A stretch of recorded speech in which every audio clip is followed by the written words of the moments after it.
হ্যাঁ, ওটা দিয়েও ফিউজ বাড়বে। এবারে বলে হবে হসপিটালে খাবে ডাক্তারে খাবে পুলিশে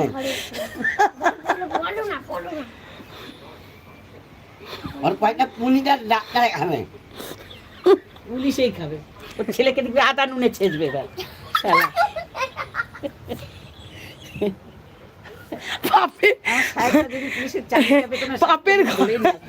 পাপের ঘোড়া 16 কলা পূর্ণ হয়ে গেছে। এবার 16 কলা পূর্ণ হচ্ছে। এক পিস বলবে সব ফ্যামিলি শুদ্ধ গিয়ে সেমন দেবে। এক পিস বলুক ছেঁচে দেবো গিয়ে। হ্যাঁ, আবার বলছে রাজাকে মেরে দেবে। হ্যাঁ, ও রাজাকে মেরে দেবে, আমিও প্রীতমকে মেরে দেবো। নাম বলবে না, সিনালি করতে।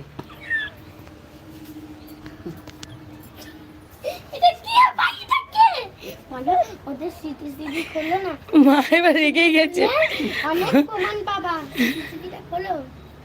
হ্যাঁ ঠিকই, এটা তো সিসিটিভিটা বলেছিল, এটা ইয়ে বলেছিল আমাদের রিমি বলেছিল সিসিটিভিটা মাসি চেক করেছিল, ঝিমি বলেছিল। হ্যাঁ, সিসি ক্যামেরাতে আছে সব। সিসি ক্যামেরা চেক করো যে কি জিনিসও বুঝে যাবে। তোমরা বলবা, তোমরা বাড়িতে আসো, বাড়িতে এসে সিসি ক্যামেরাটা চেক করে দেখো কেমন হয়।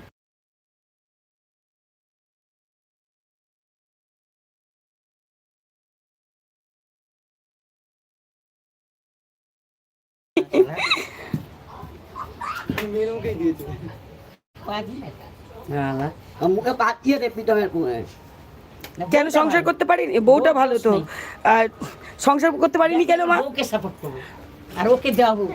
ও মা, সংসার করতে পারিনি কেন মা? তোমার মেয়ে নবদ্বীপে সংসার করতে পারবে কি? একটা বৃদ্ধ শ্বশুর জানো, পড়ে গিয়ে হাতটা ভেঙে গেছে আর তাকে আর দেখে না।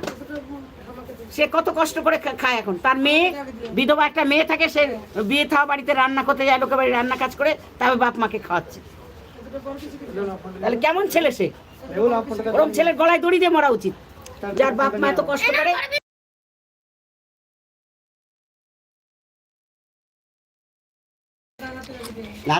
দাদাকে ফোন নিয়ে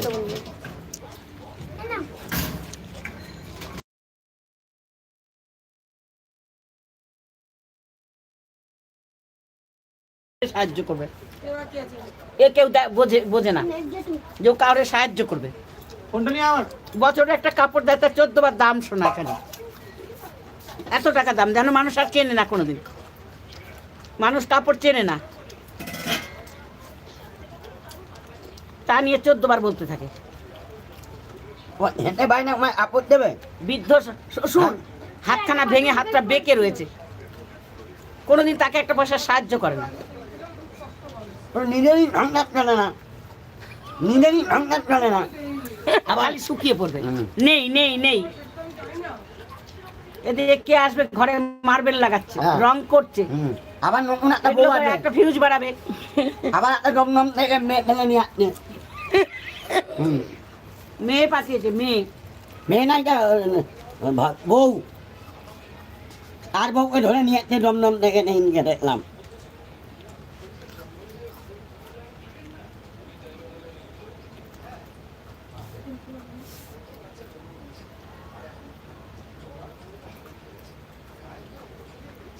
স্বাভাবিক তো হয় গো, মনের দুঃখ হবে গো, তো মায়েদের মনের দুঃখ হবে না? যখন আমাকে যদি কিছু না বলতো, আমার মা কোনোদিন বলতো না। আমার মা দিনরাতই বলতো যে তুই ওদের পেছনে এত এত সাপোর্ট দিস, তোকে একদিন ছোবল দেবে। তো আজকে দিয়েছে, এবার মায়ের তো রাগ হবে। নিজের বাবা মাকে ছাড়ে না, আমি তো পর নিজের বাবা মাকেই ছাড়েনি। আমার বাবার ব্রেন স্ট্রোক, আমার বাবার সামনে গেলে দেখবে তোমরা, বাবা বলতে পারে না, মানে কিছু যেইটুকুনি বলতে পারবে তোমরা দেখে বুঝে নেবে, উনিও বুঝে যায়। যাকে তোর সবসময় প্রয়োজন তাকে কি করে এরকম করছিস তুই? দিন নাই রাত নাই ডাকতে যাচ্ছিস, ও চলে আসছে তোদের সঙ্গে সঙ্গে। একটা নাইটির ওপর একটা শাড়ি জড়িয়ে তোদের সঙ্গে সঙ্গে উকিল বাড়ি চলে যাচ্ছে, কোর্টে চলে যাচ্ছে। তা সেই দিনগুলো কি করে ভুলে যাস? আমরা নয় যাই না, আমাদের বলতে পারিস। সে তো তোর সঙ্গে সবসময় দৌড়াচ্ছে। রাত্রে এত রাত্রে তার ছেলেটাকে নিয়ে মোটর সাইকেল করে, তুই হলে তেল পুড়াতিস, যে মোটর সাইকেলে তেল পুড়িয়ে তোর সঙ্গে সঙ্গে। বলছি বলে আমার ছেলে যখন ওই ইয়েতে গেছিল, ওই কল্যাণীতে হয়েছিল বলে, ও বলে খবর নিয়েছে, সবাইকে বলে দিয়েছে, ও গেছে লাইভে বলেছে, ও বলে আমার অনেক উপকার করেছে। বলতে পারবে, বলেছে লাইভে। গেলে তার মা মারা গেছে, সে গেছে, ছোট মাসি গেছে। ছোট মাসি গেছে, তারা তো বেইমান না, তুই তো বেইমান। তোর দিনের পর দিন বিপদ পরিষদ, দিনের পর তোর পাপিয়াকে দরকার লাগে।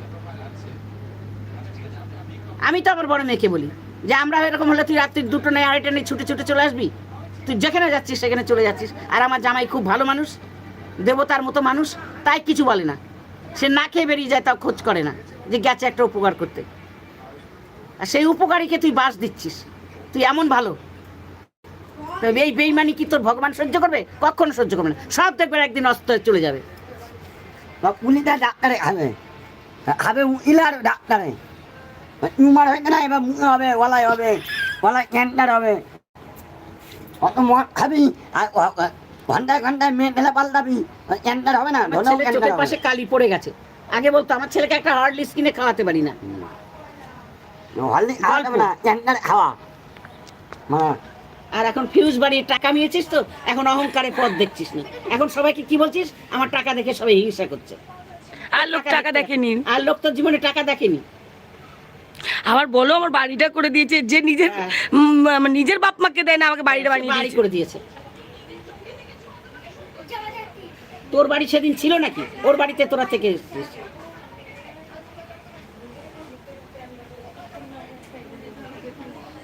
আমাদের পাড়ায় জায়গা কিনতে এসেছিল, আমাদের পাড়ায় কেউ ওকে সাপোর্ট করেনি, জানে ও এই ধরনের, কেউ কিনতেই দিল না।